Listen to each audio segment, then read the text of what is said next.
حضرت عمر فاروق رضی اللہ تعالیٰ عنہ کے ایک غلام تھے، وہ پانی لینے کنویں پہ گئے، ادھر سے انصار میں سے، چونکہ حضرت عمر کے غلام مہاجر تھے، انصار میں سے ایک شخص پانی لینے پہلے سے آیا ہوا تھا، پانی بھرنے میں کوئی اختلاف ہو گیا، جھگڑا ہو گیا، مار کٹائی تک نوبت آ گئی۔ حضرت عمر کے غلام نے کچھ چیز مار دی، اس شخص کو زخمی ہو گیا، اس نے پکارا، عبداللہ بن ابی سلول نے سمجھا کہ موقع اچھا ہے، دوڑا ہوا آیا اور آ کر اس نے کہا، انصار مدینہ بھاگ کے آؤ، جلدی آؤ، اور بڑے غلط جملے استعمال کیے، کہنے لگا اگر ان لوگوں کو تم اپنا بچا کچا کھانے کو نہ دیتے مہاجروں کو تو آج یہ تمہارے سر پہ نہ بیٹھتے۔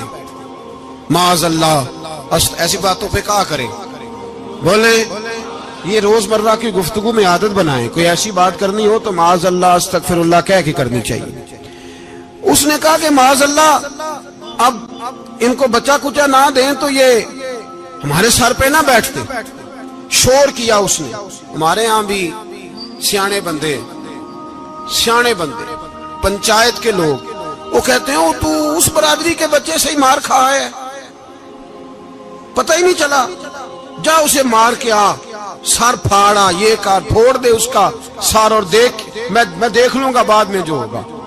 یہ عقل مند لوگوں کے مشورے نہیں، یہ جاہل لوگوں کے مشورے۔ ناراض نہ ہونا، پر یہ نبی پاک صلی اللہ علیہ وسلم نے فرمایا ہے، حضور کا فرمان ہے۔ یہ کن لوگوں کا کام ہے؟ بول کے بتائیں، بول کے۔ پڑھے لکھے سیانے بندے اس طرح کے مشورے یہ بالکل نہیں دیتے، جاہلوں کا کام۔ پکارا، مہاجر سارے اکٹھے ہو گئے، انصار سارے آ گئے، اور جب انصار آئے تو مہاجرین کو بھی پکارا، مہاجر بھی آ گئے۔ اب وہ گتھم گتھا ہونے لگے تو کسی نے جا کے محبوب پاک کے کان میں کہا، یا رسول اللہ وہاں تو مہاجر انصار لڑنے لگے، وہ پرانی لڑائیاں پھر سے جاگ گئی ہیں۔ نبی پاک تشریف لائے، حضور نے وہاں لفظ بیان کیے، فرمایا یہ تم نے کیا جاہلوں جیسا کام شروع کیا ہوا ہے؟ یہ کون سا کام ہے؟ اللہ کرے ہم سب اس کام سے باز آ جائے، آمین تو کہنا۔ اور تو اس برادری دے منڈے کوئی مار کھائے، برادری کیا ہوتی ہے؟ برادری تو تعارف کے لیے، اونچ نیچ کہاں سے آ گئی؟ کہا میرے رسول پاک علیہ الصلوۃ والسلام نے، فرمایا تم جاہلوں جیسے کام کر رہے ہو۔ صلح کرائی، بات رفع دفع کرائی، لوگ چلے گئے، معاملہ ٹھنڈا ہو گیا۔ لیکن عبداللہ بن سلول نے کہا کہ میں یہ موقع خالی نہیں جانے دوں گا۔ پھر گیا وہ اور جا کے انصار مدینہ سے کہنے لگا، ایک دفعہ جا لینے دو مدینے، تم نے میری بات نہیں نہ سنی، جو وہاں بڑے سردار بیٹھے ہیں ان سے بات کروں گا، اور معاذ اللہ ثم معاذ اللہ ہم ان بے عزت لوگوں کو مدینے سے نکال دیں گے، وہاں صرف عزت والے رہیں گے۔ یہ غلط جملے اس نے ادا کیے جس کو قرآن پاک نے سورہ منافقون میں بیان فرمایا ہے۔ اس نے یہ بات کی، ایک صحابی تھے حضرت زید رضی اللہ تعالیٰ عنہ، وہ سن رہے تھے، آ کے عرض کی، یا رسول اللہ صلی اللہ علیہ وسلم عبداللہ بن ابی سلول تو اس طرح کہہ رہا ہے کہ مدینے جا کے عزت والے دوسروں کو نکال دیں گے، اور تم اگر اپنا بچہ انہیں نہ دیتے تو معاذ اللہ آج یہ ایسا نہ کرتے۔ حضرت عمر نے بھی سن لیا، حضرت عمر نے بات سن لی، تلوار نکالی اور دوڑے۔ حضور نے بازو پکڑا، فرمایا کدھر جا رہے ہو؟ کہا یا رسول اللہ اگر آج سزا نہ دی تو کل اور بات بھی کرے گا، اور اگر آج ایک قتل ہو گیا تو باقی سیانے بن جائیں گے۔ یا رسول اللہ مجھے چھوڑے، میں ماروں گا۔ حضور نے فرمایا عمر چپ کر، وہ جھوٹ موٹ کا کلمہ پڑھتا ہے، لوگ کہیں گے کہ محمد ابن عبداللہ نے اپنے ساتھی مارنے شروع کر دیے، چپ کر، حوصلہ کر، صبر کر، دلیری کر۔ حضرت عمر کہتے ہیں میری حضور کے کہنے پر میں ٹھہر تو گیا، پر وہ میرے اندر جو آگ لگی ہوئی تھی ٹھنڈی نہیں ہو رہی۔ کہتے ہیں میں چپ تو کر گیا۔ نبی پاک علیہ الصلوۃ والسلام نے پوچھا عبداللہ بن ابی سلول سے، تو نے یہ کہا ہے؟ کہنے لگا حاشا وکلا، میں نے بات ہی نہیں کی۔ ہاں، اب لوگ کہنے لگے کہ زید تو نوجوان ہے تو یہ بوڑھا آدمی ہے، چلو صحیح کہتا ہوگا۔ حضور بھی خاموش ہو گئے۔ اللہ پاک نے قرآن مجید نازل فرما دیا، فرمایا اللہ نے سن لی ان کی بات جنہوں نے یہ کہا ہے، اور پھر لفظ بڑے حسین ہے، فرمایا یہ کہتے ہم عزت والے ہیں؟ نہیں، وللہ العزت ولرسولہ وللمؤمنین، فرمایا عزت تو اللہ کے پاس ہے، اللہ کے رسول کے پاس ہے، اور عزت تو مومنوں کے پاس ہے۔ مومنین کے پاس عزت ہے. یہ قرآن پاک نے سارا مضمون بیان کر دیا کہ عبداللہ بن نبی سلول غلط کہتا ہے اور حضرت زید صحیح کہتے ہیں. حضور نے کچھ نہیں فرمایا، جا رہا ہے قافلہ. جب مدینے کی سرحد آ گئی نا، حدود مدینہ منورہ کی شروع ہوئی، تو عبداللہ کا اپنا بیٹا، اس کا نام بھی عبداللہ بن عبداللہ تھا، اپنا بیٹا اس کا بڑا مخلص جانثار غلام تھا میرے رسول پاک صلی اللہ علیہ وسلم کا. وہ تلوار لے کے مدینے کی حد پہ کھڑا ہو گیا اور کہنے لگا میرے باپ، تو نے اتنی بے ایمانی کے لفظ کہے کہ میں ان کو نکال دوں گا؟ کہے اپنی زبان سے کہ میں ذلت والا ہوں، رسول پاک کو اللہ نے بڑی عزت عطا فرمائی، کہے ورنہ میں تیری گردن کاٹ دوں گا. بول. کہے حضور بھی عزت والے اور نبی پاک کے غلام بھی عزت. کہے اپنی زبان سے کہے میرے رب کا یہ فرمان ہے وَرَفَعْنَا لَكَ ذِكْرَكَ، ابھی میں خود تیرے لیے تیری شانوں کو بلند فرما دوں گا. تو کہے تو دشمن ہو کے کہنے لگا میرے بیٹے مجھے معاف کر دے، مصطفیٰ تو بڑی عزتوں والے، ان کے غلام شانوں والے. جب بیٹا تلوار لے کے سامنے کھڑا ہوا، شہرت ہوئی. اب نبی پاک نے حضرت عمر کی طرف دیکھا، کہا عمر تیری بات صحیح تھی، اب جو ہوا یہ زیادہ صحیح تھا. وہ میں نے تجھے کہا حوصلہ کر، تدبر کر، وقت کا انتظار کر، یہ صحیح ہوا کہ وہ صحیح تھا. تو حضرت عمر فاروق کہنے لگے یا رسول اللہ میں گواہی دیتا ہوں آپ واقعی اللہ کے سچے رسول ہیں صلی اللہ. اتنی اچھی رائے. وقت فیصلہ کرتا ہے. تدبر سے چلے، دانائی سے چلے، علم پیدا کریں. بردباری، ہمیں کئی دفعہ سجدہ صاف کرنا پڑتا ہے، ہم جو کہتے ہیں بات اس کے الٹ نکل آتی ہے. ہم کسی شخص کے بارے میں کچھ تبصرہ کر بیٹھتے ہیں، کچھ عرصے کے بعد ہمیں پتہ چلتا ہے کہ وہ تو ایسا تھا ہی نہیں، ہم نے غلط بات کر. ہم بغیر تحقیق کے، بغیر تفتیش کے، حوصلہ نہ ہونے کی وجہ سے، صبر نہ ہونے کی وجہ سے ہم بہت سارے کام کر گزرتے ہیں، پھر ہمیں نقصان ہوتا ہے. اپنی زندگی میں حلم نہ چھوڑیں، حوصلہ نہ. لڑائیاں ہوتی ہیں نا گھروں میں، اس کی وجہ خامد ہوتا ہے، بیوی نہیں ہوتی. یہ بات گھر جا کے بتانا کہ آج انہوں نے کہا. لڑائی کی وجہ کون ہوتا ہے؟ نہ بولو تسی، پر میں تے آنکھ ہی چھڑیا ہے، وہ تو ریکارڈ ہو گیا ہے. لڑائی کی وجہ کون ہے؟ جڑے باتیں لڑتے ہیں وہ کندے ہی نہیں پے. وجہ کون بنتا ہے جی؟ کیوں بلا؟ اس لیے کہ نبی پاک صلی اللہ علیہ وسلم نے فرمایا عورت کی اگل آدھی ہے تو تیری تو پوری ہے نا. جس کا مطلب ہے لڑائی اگر بچ سکتی تھی تو مرد کی وجہ سے بچ سکتی تھی، گھر میں امن ہو سکتا تھا. کہتے ہیں جی بڑی بیوقوف ہے میری سنتی نہیں. تو میں نے کہا جو اس سے بحث کر رہا ہے وہ سیانا ہے؟ بولیں. جو بحث کر رہا ہے وہ عقل مند ہے؟ بندہ تو چلو تھا وہ دانشور شیکسپیئر، باتیں بعض اوقات اس کی کچھ ایسی ہیں. اس سے کسی نے پوچھا تھا عورتوں سے کون جیت سکتا ہے بحث میں، تو اس نے کہا تھا وہ جو ان سے بحث نہ کرے، جو ان سے بحث. تو بھائی تو وجہ اس لیے کہ حوصلہ تو نہیں کرنا تھا. نبی پاک علیہ السلام نے فرمایا بی بی ٹیڑھی لکڑی ہے، سیدھی کرنے کی کوشش کرو گے تو ٹوٹ جائے گی. سیدھی تو پھر کتنا بیوقوف ہے جو پتھر سے سر رگڑ رہا ہے، کتنا نادان ہے جو یہ حرکت کر رہا ہے، دریا میں چھلانگ لگا کے کہتا ہے ڈوبوں گا نہیں. تو بھائی حوصلہ پیدا کرے، علم پیدا کرے. بہت ساری ایسی باتیں کرے کہ جس میں اشتعال آئے گا. فٹافٹ 3 لفظ طلاق کے دے دیے، اب بھاگا گیا مفتی صاحب کے پاس، اوہو 4 بچوں کا کیا بنے گا. اور یہ بات پکی ہے کہ بچوں کو صرف ان کی ماں ہی پال سکتی ہے، ان کی ماں. اور بات مجھے نہیں بھولتی، ایک شخص نے بیوی کو طلاق دے کے دوسری شادی کی. اس کا بیٹا تھا 10 سال کا. تو اس نے اپنے بیٹے سے کہا کہ بیٹے بتا پرانی اماں صحیح تھی یا یہ صحیح ہے؟ اس نے کہا نہیں ابا وہ تو جھوٹ بڑے بولتی تھی، یہ صحیح ہے. وہ جھوٹی تھی، وہ جھوٹ بڑے بولتی تھی میری سگی اماں، یہ سچ بولتی ہے. اس نے کہا وہ کیسے؟ کہنے لگا اس لیے کہ میں کوئی شرارت کرتا تھا تو میری سگی اماں مجھے تھپڑ مارتی تھی اور کہتی تھی تجھے روٹی نہیں دینی، جا دوڑ جا گھر سے. تو میں دوڑ جاتا تھا تو جھوٹ بولتی تھی نہیں دینی، پھر آدھے گھنٹے کے بعد مجھے ڈھونڈنے لگ جاتی تھی، ڈھونڈ کے لاتی تھی، پھر میری منت کرتی تھی، پھر مجھے کہتی تھی نہ مجھے ستایا کر. پھر میرا ماتھا چومتی تھی، پھر میری مرضی کا کھانا بنا کے دیتی تھی، پھر میرے منہ میں لقمے ڈالتی تھی۔ جھوٹی تھی، پہلے کہتی ہے نہیں دینی، پھر پیچھے بھاگتی ہے۔ یہ سچی ہے، میں شرارت کرتا ہوں تو تھپڑ مار کے نکالتی ہے، پھر میں منتیں کرتا ہوں پر روٹی نہیں دیتی، پیر پکڑتا ہوں نہیں دیتی، سچ بولتی ہے، اپنی بات پہ ڈٹ جاتی ہے۔ او بھائی، بچے اس کی ماں ہی پال سکتی ہے، تو نے 3 جملے کہتے سوچا ہی نہیں، تیرا کا گیا تو یہ تو نئی بیوی ملے گی، اور اس کا بھی کیا گیا، اس کو بھی شاید شوہر مل جائے۔ ان پھولوں کی پرورش صرف ان کا مالی کر سکتا ہے، دوسرا کر سکتا تو نے حوصلہ ہی نہیں کیا۔ ٹھیک ہے غلطی بی بی کی تھی، پر تو مرد تھا نا، تیرے پاس تو دلیری تھی، فٹافٹ 3 طلاق کے جملے کہہ دیے۔ اور میرے رسول پاک علیہ السلام نے فرمایا جائز کام بڑے ہیں، پر طلاق جائز تو ہے، پر میرے رب کو پسند نہیں، اللہ کو پسند۔ تو نے مالی بگا دیا جس نے تیرے گھر کا باغ سینچنا تھا۔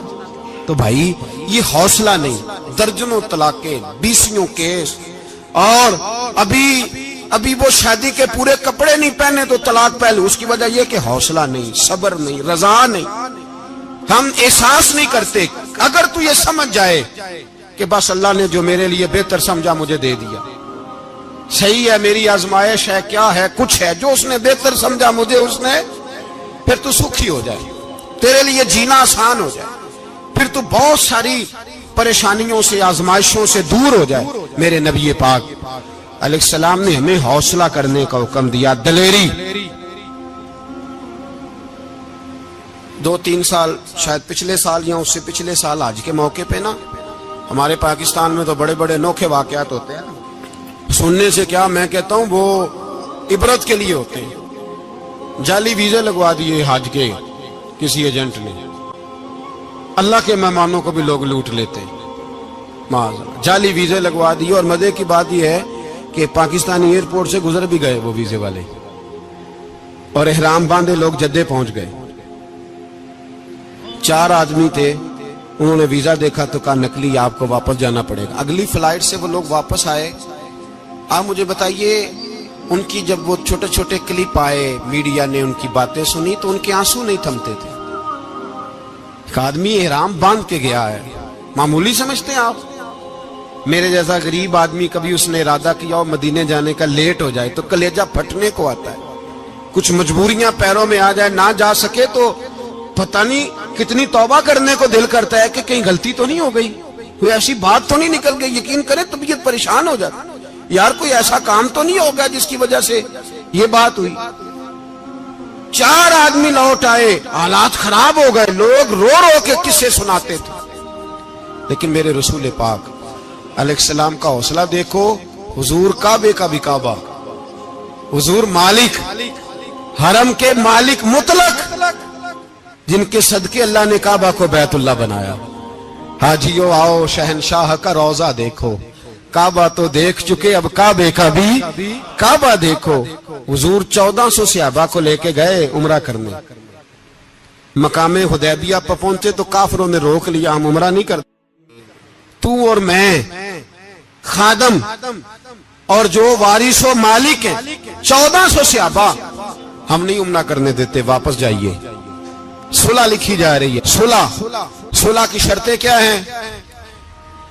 مکے سے کوئی آدمی غلطی سے بھی مدینے چلا گیا، مکے کا آدمی، تو مسلمان اگر ان کے ظلم سے تنگ آ کے، مکی مسلمان کافروں کے ظلم سے تنگ آ کے مدینے چلا گیا تو مدینے والے واپس کریں گے، اور اگر مدینے سے کوئی شخص غلطی سے بھی مکے چلا گیا تو مکے والے واپس نہیں کریں گے۔ اتنی سخت شرائط۔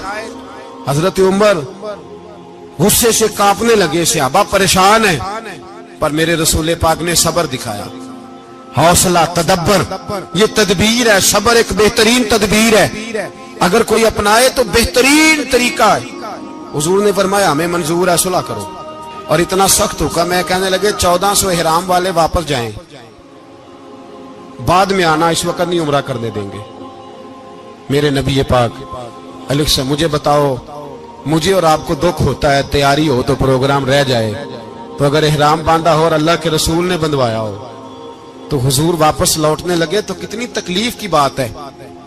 حضور نے فرمایا چلو آئندہ آئیں گے،